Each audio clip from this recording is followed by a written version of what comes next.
than what we've read or how we've read in the past. As adults, we usually do that. You may underline, you may highlight, you think about what you read. For kids, that's not something natural yet. So it's really making them read something maybe two or three times in order to get to the gist of what the story or what the information is saying, as well as answer specific questions that take them to deeper levels. Writing tasks are huge now. It is across the content area. So in just a few weeks, if you have a third, fourth, or fifth grader, they will do a writing piece for English language arts, a writing assessment or a writing piece for social studies, and then they'll do what's called a constructive response, which is where they're responding to a math problem in writing. So they'll have to write something. All of these will be scored by the state. Um, by who at the state? I can't answer that. They don't have an answer for that. But they say they are hiring people to come in and actually hand score those. They will not be scored by the computer. With culminating task, that is what pretty much they're having to do on the English part as well as the social studies assessment. A culminating task is where students are going to be asked to read, third, fourth, and fifth grade for English. It'll be one passage, and then they'll be asked to respond to a prompt about that passage. It could be narrative, it could be informational, or they may have to argue something, argumentative writing. We definitely know there will be a narrative. Now, if you've had kids in the past go through this, you know that the writing piece has been something like, imagine that you land in Unicorn Land. Tell about your adventure in Unicorn Land. So kids were able to just make up something and just write it down about things they can make connections to.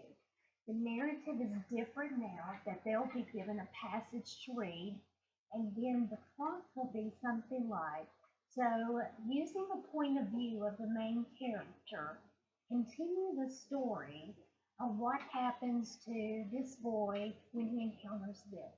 So it will have to be tied to a text, and that's extremely different than what any of our kids have ever seen. With the informational and the argumentative, again, they'll have to read something and then respond to it in that form of writing based on what they've read, bringing in their evidence from what they've read. Again, that's a higher level skill than what they've been used to in the past.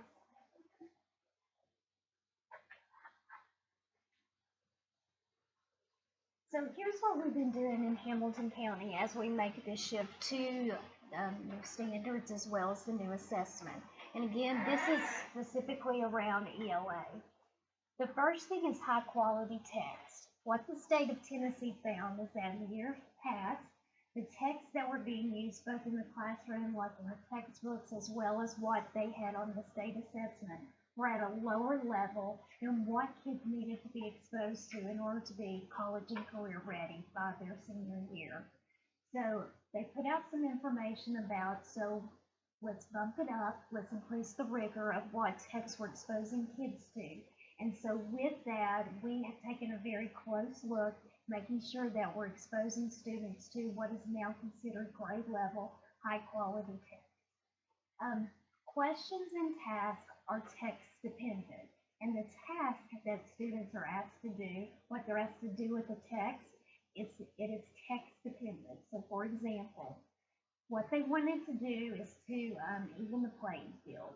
So, for example, I've never been to the beach before, but the passage or the question has something to do about the beach. Well, Bridget's been to the beach before, and she has all these experiences she can write about. I don't. So her paper would be better than mine because I don't have that. If it's just like, so write about one day that you went to the beach and you played. Here now the prompts are, they have to read the text in order to respond to the prompt. Every bit of information they will need to be successful on that writing prompt or to answer a question that will be on part two. And I'll show you that in just a minute. They will have to have read the text to answer. So it's taking away that background knowledge. The only difference is social studies. For social studies, although they will have things to look at and read, such as charts and maps and passages, They will have to bring in some of their content knowledge in order to answer the questions correctly. So again, making sure that what we're asking kids to do, the tasks, what they're writing, what they're doing, their activities, are aligned to the standards and are reaching the rigor or the high level of thinking that is required by the standards. And then, of course, evidence. So what evidence is your child bringing home? Are they producing that shows, yeah, they've got it? Again, it's moving more toward authentic pieces of work. So gone are the days of like workbook pages and worksheets and things we experienced in school. They're wanting kids to create authentic things and things that are real world, that they are problem solvers.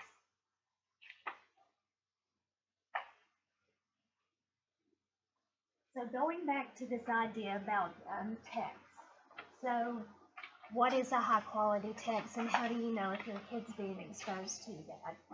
The best way to look at that is by the Lexile level. It's the easiest way. With the Lexile level, it's a number that's assigned based on how many words are in the book, how many sentences, what language is used, vocabulary. And you can look at the Lexile level for any book at lexile.com. You can type in the title of the book. It'll show you what level it's at. You can also, if it's a passage, you can cut and paste the passage. It'll tell you what Lexile it's at. Now with this, can we get a spelling on Lexile just to make sure I'm spelling it right? Yes, lexile.com.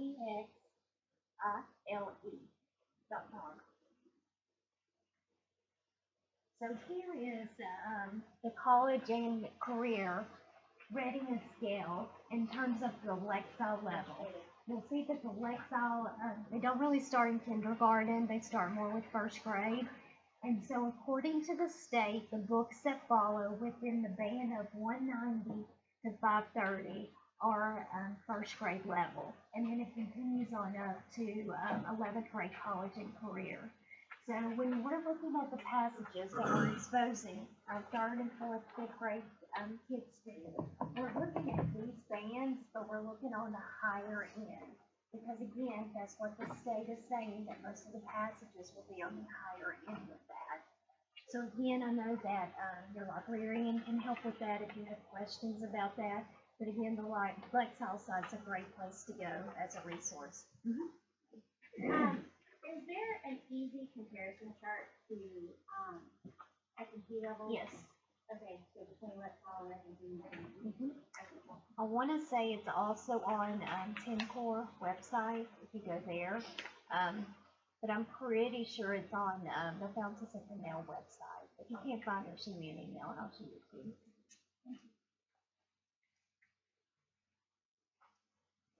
So the other big difference, so we talked about text, that's changed big time. So a lot of things that kids were normally not exposed to until maybe first grade, now they're seeing it in kindergarten. The other big thing is the types of questions that they're asking students. So old TCAP, before this year, the questions fell right here, very literal. They were what we call right there questions. You can see it right there in the book. So for example, who are the characters in the story? Very easy to pick out. Now what the test looks like, it's more heavy on this side of it. So again, they're analytical, such as, so how did the author's choice of words affect the mood in the story? Then going to evaluating what the author has written. How did the setting of the story impact the character's actions? And going back to evidence, what evidence do you have to support your answer? On many of the questions, and again, I'm going to get you on the site where the test questions are, you will see that many of the questions are followed by underline the part in the story that supports your answer. So it's really having kids go back into the text to prove this is why I know this is right. So here's an example of a 5th grade prompt, and I'll just give you a chance to read this. This is an actual release by the state for 5th grade narrative writing.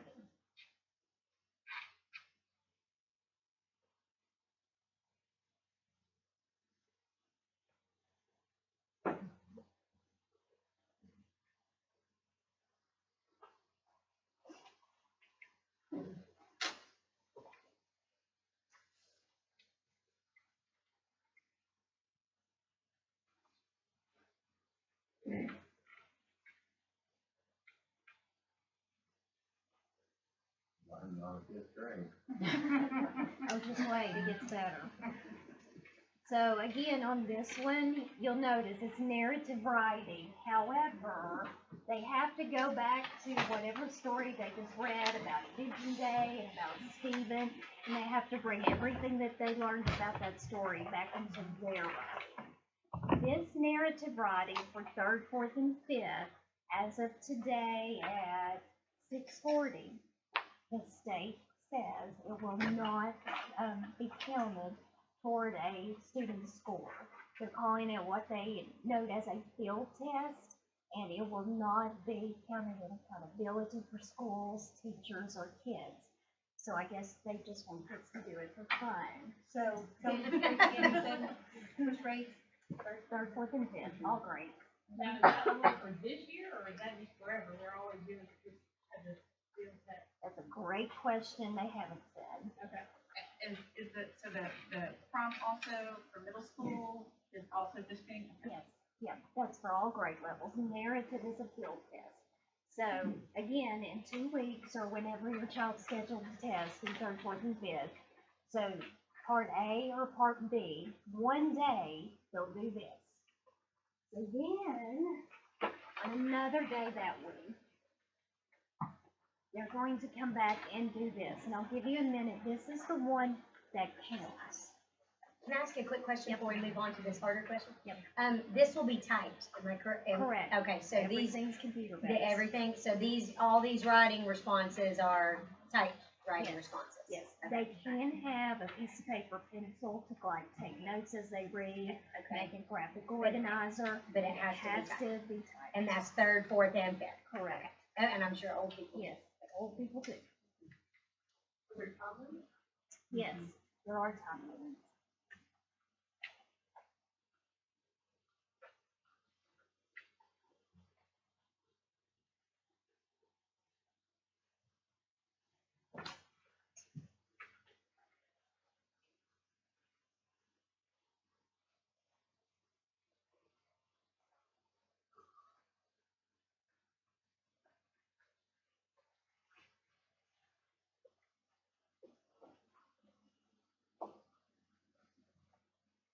Claire, I should teach you about child labor tonight. So if you take a look at this, and again, this is 5th grade. 3rd and 4th grade look very similar.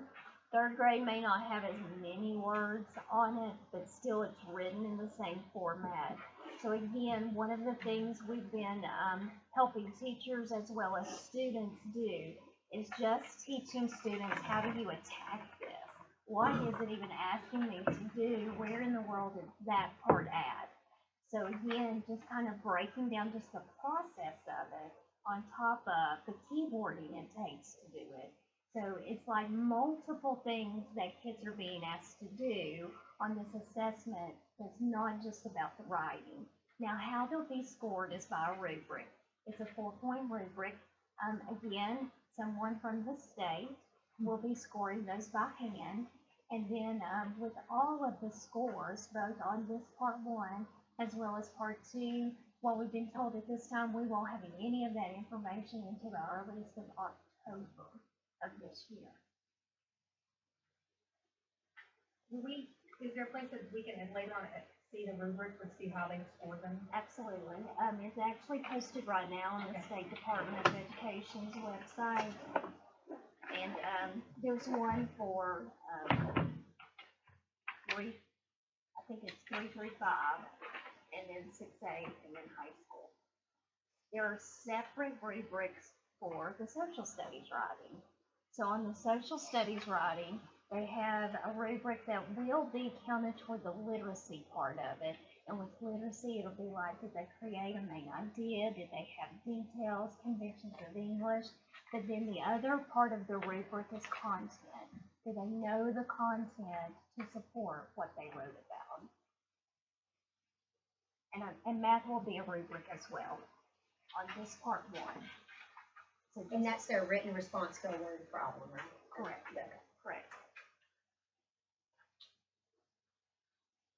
So before I move to this part in terms about writing, So just to kind of recap what's going to happen in February. So this will be Becky's testing schedule. So week 1, let's say that our school has determined 3rd, 4th, and 5th grade are going to take the ELA writing. So on one day, I'm going to do either the narrative writing or the opinion argumentative writing. And then the next day, I'll do whichever one I didn't do on that day. For the most part, schools are running them that way, so kids are only taking one, what's called a sub-test a day. But again, it depends on technology. There are schools that don't have the technology to run it in a stretch like that because the state has given us a beginning date and an ending date. It's about a three-week period, or 4 week now. I think it's just 4 weeks. But during that time, it's up to the school to develop the schedule that will get all kids tested, any makeup test done by that end date. So then the next week, it may be that the school is selected to take math. So on the math, there's only one part for part 1. So they'll just take that one part. And then the following week, then I would take a social studies. One day of that week, I would take social studies. And again, that's just one part. If you look at, Is February, is this much earlier for kids to, this is the first time I had a child testing. Is this earlier than normal to start the testing window? in the Okay. past, we have had a writing assessment only for certain grade levels in February. This is the very first year that 3rd through 12th have been tested on anything but writing, and all of it. Okay. So my other question is, the teachers have a set time, to do these tests. So it could take 3 weeks for, let's say, Miss Fiddler's class. Would Miss Fiddler's class all take it in 1 week, or would it be like, well, 4 kids take it today, and then like? It depends on technology. Okay. The goal is to have a complete class. Like when I Testing was at one principal, time? yes, I would Okay. test a complete class and run them through the lab. Yeah. So if you look at this page, I believe it's on one of the sheets that was passed out that has the resources on one side and then the testing schedule on the other side. Anybody else need one?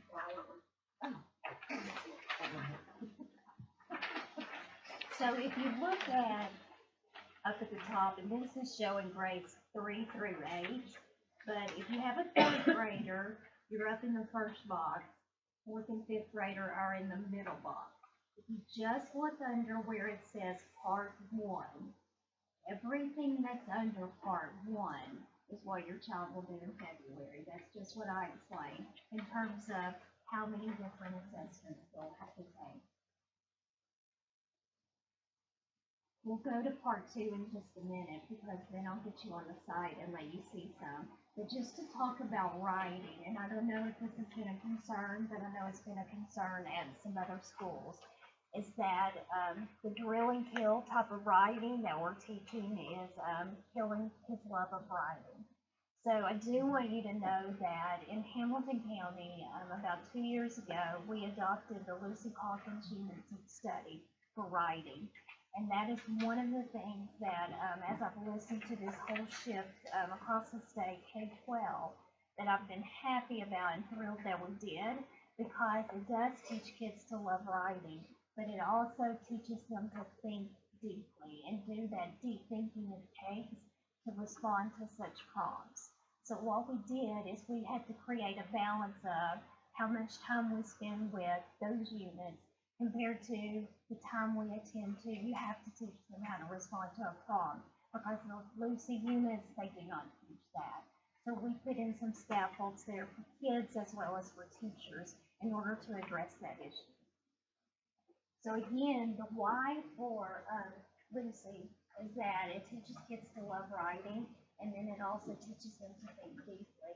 And of course, the why are we teaching prompt writing is because they have to take a test, and then, of course, the state says that it is preparing them for college and career, because it's the type of writing he'll be asked to do, get in college or do something else in life.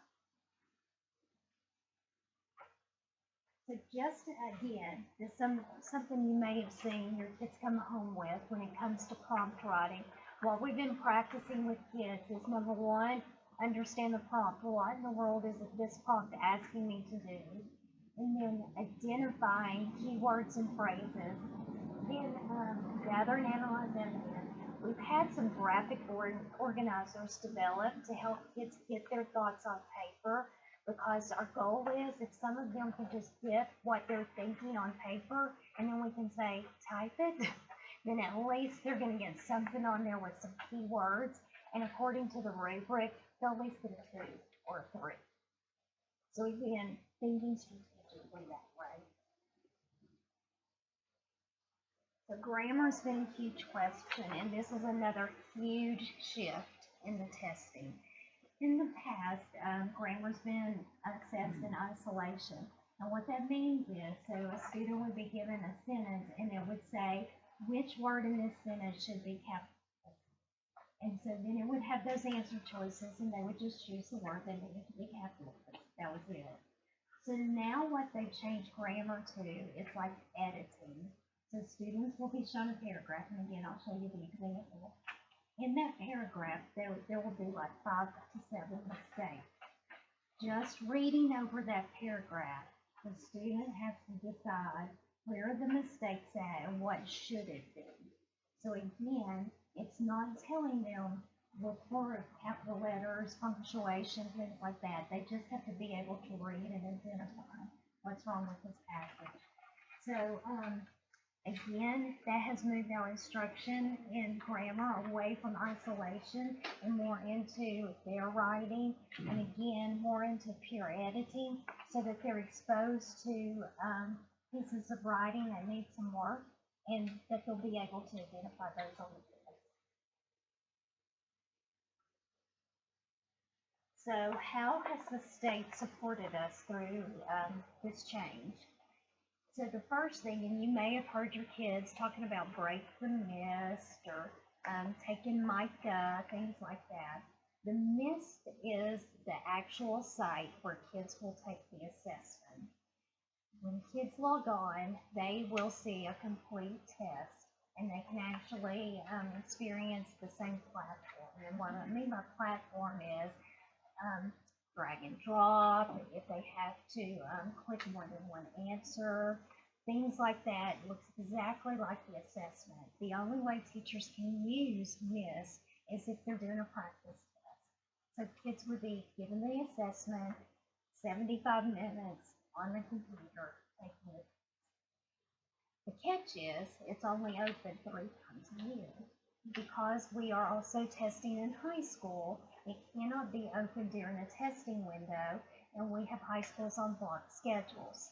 So it was open in October, it's open in January, it'll open back up in March after we test in February, and then it will be closed for the rest of the year because we're testing. The MICA site is more of an instructional tool for teachers. It is a bank of questions that the state has released that they say are in line with what kids are going to ask to do, and again, in line with the theme. It also gives them the opportunity to play and practice around with the types of questions, and I'm going to show you that. Your child has access to this at home. They can practice on it at home. They just need their username and password from their teacher in order to get on there and practice with that. One thing that teachers can do is if they want to use MICA to assess the standards that they've taught that week, they can create their own assessments on MICA. The key is it comes back to technology. If they do not have access to computers in the room, Chromebooks, the lab, then kids can't get on it to take it. So that's been a real barrier across the district. It's just the technology. So I'm going to back out of this.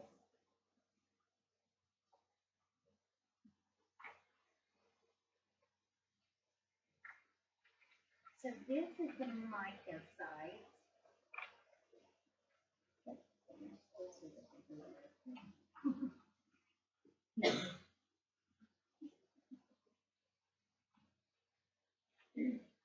So of course, I'm on the teacher side of it. When your kid logs on, they'll also have the opportunity to either practice questions, practice a test, or just questions. But then they'll also have the opportunity to practice the types of questions. So this practice button right here, this is showing all the different types of questions, both in ELA and math, they may be exposed to and they may have to do. What the key is with this is helping them learn how to use the mouse and the keyboarding to know exactly what they're supposed to do to mark the right answer. We definitely don't want kids to get on there and then they know the answer, but they don't know how to mark it. So, for example, I'm going to go to English Language Arts. So this one is classification. So what it does, it tells them exactly what they need to do. So move an item, click and drag to its new location. You may also click the item and click the new location. So it gives them a practice. And again, they don't have to answer any questions. You'll see that it says drag each box to the number location. So again, scrolling. In high school, when high schoolers took this, some of them did not scroll and missed like 10 questions because they thought there was only one question there. So just simple little things like that is what we're seeing tripping things up. So like here's box one. I'm going to have to drag that and see I can go up and up. So then that's where that answer would go. So again, it depends on what device they're being assessed on. Are they going to use a mouse? Are they going to use, like I'm using the pad here, what type of device are they going to use to test that?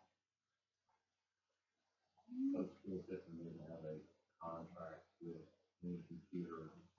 No. Each school got to choose what they wanted to use, and then that's what the system bought for them. Some bought their own ahead of time. Most people have selected Chromebooks because it's easier for kids. The iPad, they told us that we would be able to use in this last week. They said, oh, never mind. So iPads we won't be able to use now. So really, it's the ones with the keys are the easiest for kids to do. A laptop or a desktop. So let me go with this one.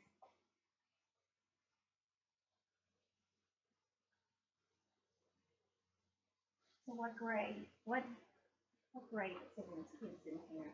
Majority. Third, fourth, third. We'll start with third. So this is bringing up, again, every type of question that students could be exposed to, and it tells the exact standard that it is assessed. So here,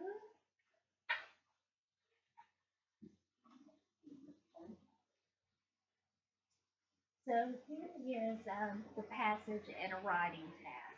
So I'm a student, I sit down and do this, and I know it's lopsided, I don't know why. So I started here with the busy beavers, and I read busy beavers, beavers. And then I have to read Montemole. So I get to the end, then I have to go over here for the actual question that I'm being asked. So on here, again, lots of words. This is third grade. Beavers and moles have different types of homes. Write an informative essay to compare how these animals make their homes. A lot of the homes are made that way. Be sure to use facts and details from both passages to support your explanation. Follow the key topics in your English. Plan your essay and then right below, they have a space to type their answer. So that would be like what they're going to see in February. And that's 75 minutes from the beginning of reading to forming their plan and using the graphic organizer and actually typing in for them. Absolutely, every bit of it.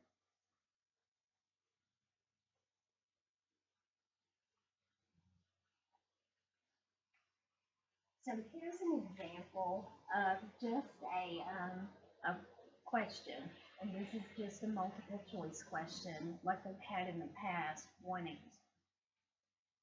So again, you have the passage, read, and then, here's the question. Now, one of the things that I've seen, because I look at 3 through 12 tests when we're going through this, is in the past, a strategy we've taught kids is that when you look at a question, when you look at those answers, there's always one that doesn't make a bit of sense, throw it out. It's like an outlier. Well, on the new assessment, so for example, there's a 4th grade one we were working with today, and it talks about a cave. And it said, which 2 characteristics of a cave does the passage talk about? Well, everything that was listed made sense.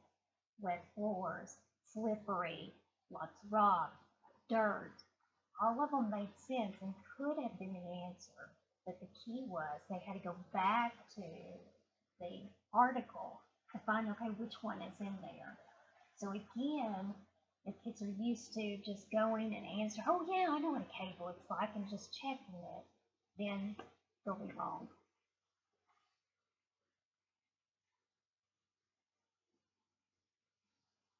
Here's an example of a question that has more than one answer. Again, we worked very hard over the past 20-something years. Make sure you only choose one. So now they can choose 2.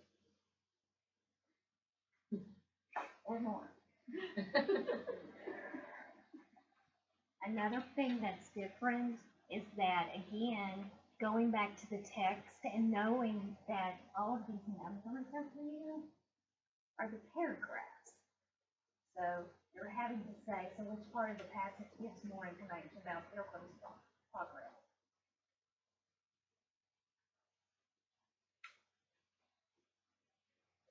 Now here is one again that it has more than one answer, but many of the questions have these bold words: most likely, best answer. That again is one of those questions to where most of them could be right, but again, they're looking for the most likely. And again, that's very difficult. Again, this is 3rd grade.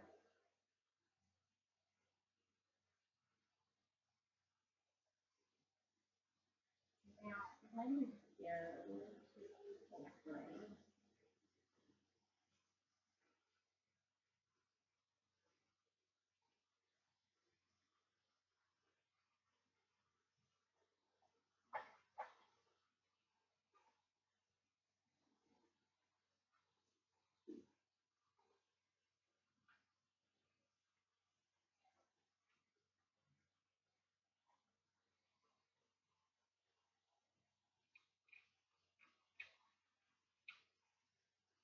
So here is an example of an informative writing for 4th grade. Again, here's the passage that they would have to read first. There's 2 passages on this one.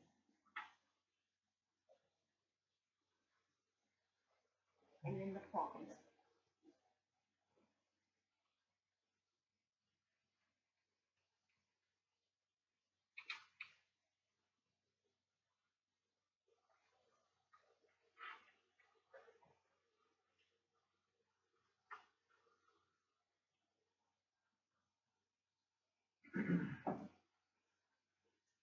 Some of the questions, such as this one, again, will be scored with a rubric.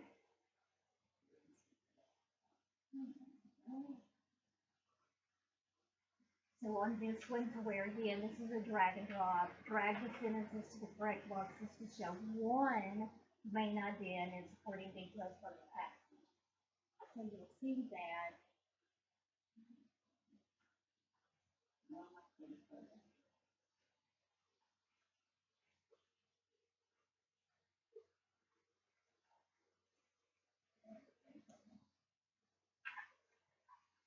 Down below here.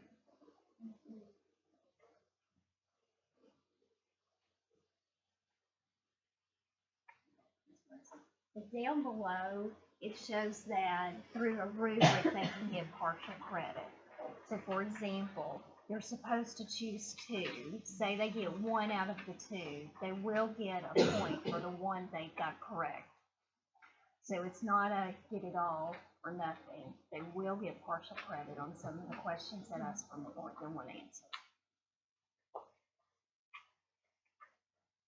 So again, this just kind of gives you a view of the big major changes that the state has made in the assessment. I know that the teachers here at McConnell have been working very hard to make this as painless as possible. This is the first year of the assessment. There are a lot of unknowns from the state. And so, of course, as quickly as we get the information, we release that information to administrators and teachers. And then throughout the year, putting in those supports as needed in terms of professional development for teachers. And again, the message to kids is, yes, this is going to check what you know, but don't stress out about this. I promise when you go to college, nobody's going to ask you, how'd you do on your third grade state assessment? None. The one thing that I do want to share with you is that the state is listening. As of last week, our data dial went to Nashville, had sat down and had a conversation to many of the concerns from this district, both from parents of this district as well as administrators and teachers. They are listening. They have said verbally, not in writing, they are looking to make changes for next year based on the feedback that they're getting. So that's good news. The reason why they can't make changes up to this point is because our high schools, who are on block schedules, they've already taken the test. So some of the kids, like in English 1, they've already done part 1 and 2 and they're done. So in order to keep it consistent this year, there will be no changes this year. I do feel like there will be changes coming just based on the response and the feedback that they've gotten from both schools as well as parents. Are there any questions? In the social studies, you said they would have to know content to be able to answer the phone. They were testing in February. So how much of a standard will they have to have by February completed to be able to answer this? Right. So the state did determine that if almost half of the standards, there's a cutoff point for each grade level, and that is where they'll pull that prompt from.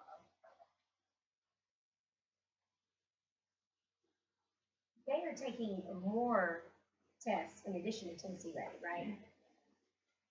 What do you mean by more? Or I mean, through the testing period, is this the only thing that our kids are taking Tennessee Ready? Yes. Okay. No.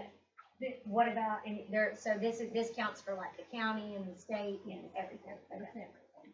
There are places to go. But there are additional tests that the state requires they take on top of the TN Ready. I think maybe the No. So they have to take the one pretest, right? The MICA test. Did I say the wrong one? That's not required. It's not required by the state now. Okay.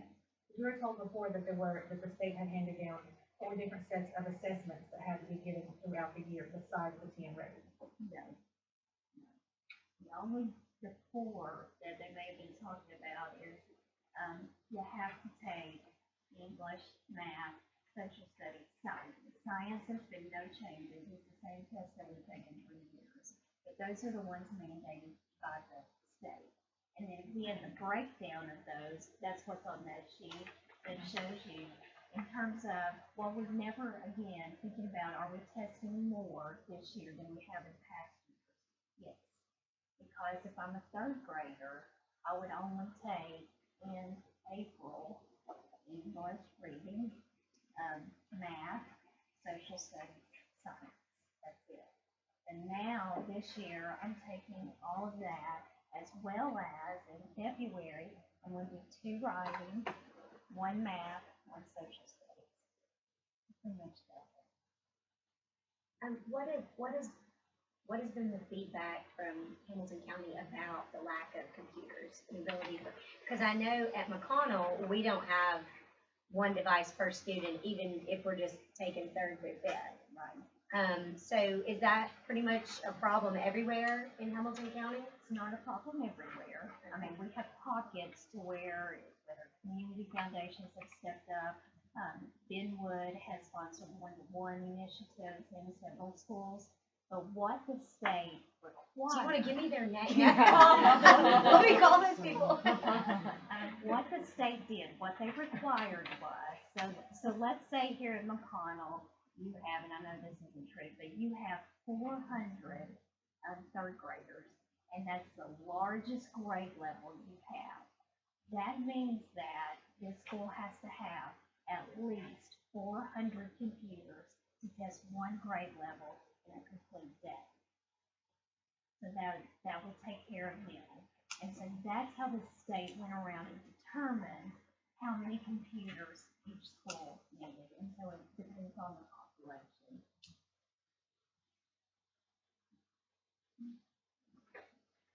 It's not determined by a social demographic. No. Like your college one and what. No. Now, I will say that probably, well, I know some of the administrators in Title I chose to use their funds to buy. Yeah. Yes. Title I. Which the school does not have. No, sir. We don't do that. That's why we gotta get PTO. So if you choose to opt out of this, has it been determined like what you do with your children on those days? Like, I'm pretty familiar with the process of opting out, but like what happens to those children if you choose to not have them tested? That would be a question for your principal. Okay, That's a that's by building, school. yeah, that's a building level decision. Okay. Okay, and I'm sorry, I don't know, like, that the opting out is an option for parents, or? Yeah, you don't have to take the test. So let me say a little bit about that. And again, this is the most recent information as of today from the state. The state of Tennessee is a state that requires by law that every child in 3rd through 12th grade take a state assessment. Now, of course, as a parent, you have to say. However, think of it this way. If, and again, because of state law, if the district does not have 95% attendance taking this assessment, then they ding the district, and then we end up with a low score. If you love your school, if your school does not have 95% of the students taking the assessment, they will ding your school and you'll be a 0 or a 1. If you love your teacher, this is a part of their evaluation. If they don't have 95% of their students taking this assessment, they ding the teacher. Not only in their score for the state, but then that will affect their final evaluation. So this would be like on the report cards, like the report cards that are issued by school and, okay, that you can look up. And I'm assuming that's tied to money? Like, your school, if they didn't have 95%, we get less money or that? No. Not? No.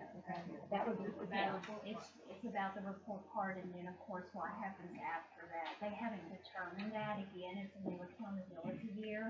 In the past, there were certain sanctions that would happen, but because they don't know what scores are going to look like, they don't know what their cutoff score is going to be because it's a brand new test. So until they determine all of that this summer, then we won't know exactly. So what does it mean if we were a woman? What does that mean? I mean, I'm always a teacher at heart. I will always be a teacher. It's just because they're teachers, because again, they are struggling with this just as much as you are.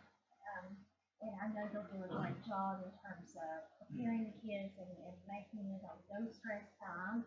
But because of the effect that they have on them, in terms of it's not just about that test, it could be about their entire evaluation. We have complained about that. They're listening a little bit. I think it also affects the economy, because if you want to attract people to your school and your school system. So one of the things that they look at in the outside large companies that's looking to invest in the community, one of the first places they're going to go is to the testing school. So it's even larger. I totally agree with the classroom teachers and the school itself. But I'm saying even as a whole for the community and money coming into the community, it can be very important. I've heard that as well today. So we're not in the state, but somebody listening in saying that, you know, property value will go down. So you're saying, you mentioned earlier the cutoff, so they're not really sure how we're going to test. I know that the assumption is, because the material and what we're asking is going to be so much above and beyond what children have been asking before, it's not looking great. But you said there's going to be a cutoff. Does that mean that this is gonna be on a curve? Okay, all right. So I mean, you know, so it's gonna be in comparison to other schools. So if everybody does poorly, then that's not going to necessarily affect our school and the scores that our school gets. Okay.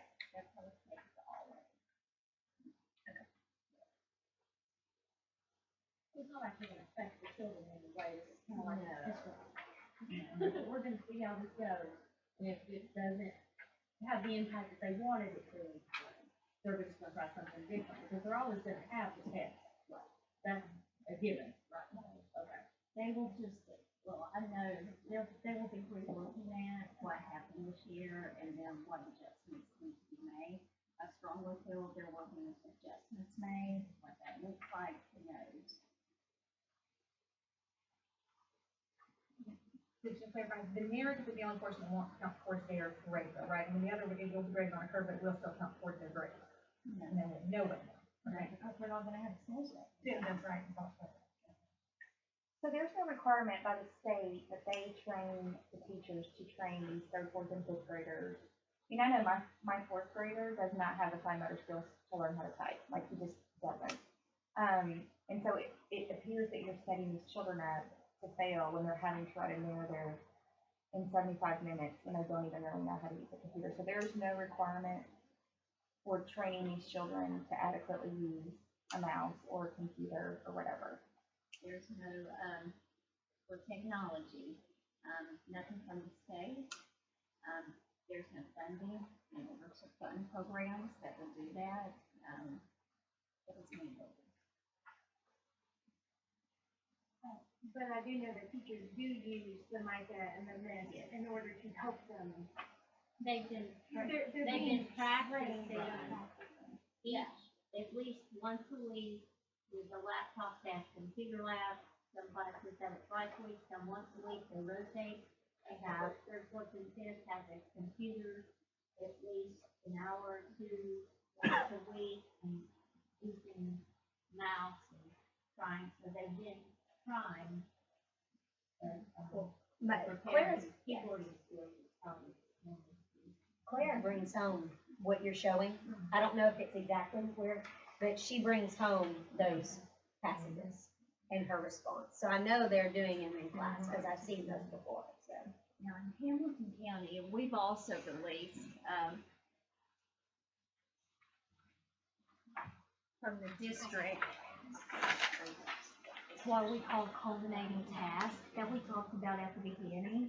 And again, these are taking the students through the type of thinking and writing that they'll have to do on the assessment. And these were created by Hamilton County's literacy coaches. We've released 2 each quarter, and it has all of the lesson plans, the text, and then the tasks. And we did it K through 5. Because what we realize is if we wait until 3rd grade to start building these skills, then it will be too late. So no, kindergarten's not doing it at the level that you just saw. They're doing it at their level, more with pictures and drawings. They're doing the same types of things that they're being asked to do. And so we do a nonfiction and a fiction. So in Hamilton County, again, we've been proactive in terms of the MICA and the MIS side, having trainings for teachers. Most of them have been school-based. Some of we do monthly support sessions for teachers that are optional if they want to come. But everything that we've been doing has been in line. And honestly, I can tell you with all the meetings I go to across the state, we're probably ahead of most of them in preparation for this and just the type of teaching teachers are used to doing. But it will be a big hit. The Commissioner of Education has said that. The governor has said that to expect a huge hit in drop in schools just because it is so new and there's so many components, like I shared tonight, that are going to play a part.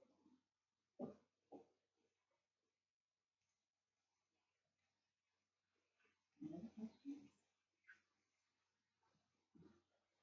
I guess are any of the teachers that are here want to tell us how parents can help the kids for this, other than what should they sit in? I think those websites really are the best way to do it. I mean, the teachers are gonna kind of go on with what they already know, but try to help alleviate some of the student stress. This morning, mother said that her son is 5, second grader, and she dropped him off, and he didn't come to school because he had a 6-month test. So, you know, some of the stress, I have some of the stress, but this is one day, right on his report card issue. Just that one thing, we're trying to prepare, it's like practice, and then home and practice, and so a while to learn computers, and that's what it's like, that you feel like. And I just ask mine, and I have a son parent, but I always just ask my students to do their personal best, or her parents, because I tell the children, I'm like, if you did your personal best, then that allows me to know what we know really well, and I use it to plan for my instruction, where we're going. So I have it's just me, I try to be very calm about it and say, there's no way you can know everything about this. There's no way Mrs. Akers can even know about this because we don't see it. So all we can do is say, if you give it your personal best and really, like you said, try to rest the night before and come in and do your job, then I'll be fine. I always tell them I'll be fine because then I'll know exactly what we need to work on. So, I don't know how. Yes, and that's the message that we want kids to have, and with helping your child, please give your child read, talk about what they're reading. I think that right there is, giving you a leg up on everything. And so thinking about moving forward, I know that you had the petition that was going several times. So what do we do? How do we get our voice heard?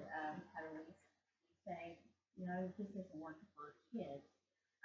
Again, because these are all state decisions, the district, Hamilton County, has no say in what's going on in the state of Texas. So the only way things will change is if the state hears from they've been hearing it from educators for years. So this is the first time that they're really hearing, okay, maybe we should do something different. So I applaud your efforts and hopefully we will see changes.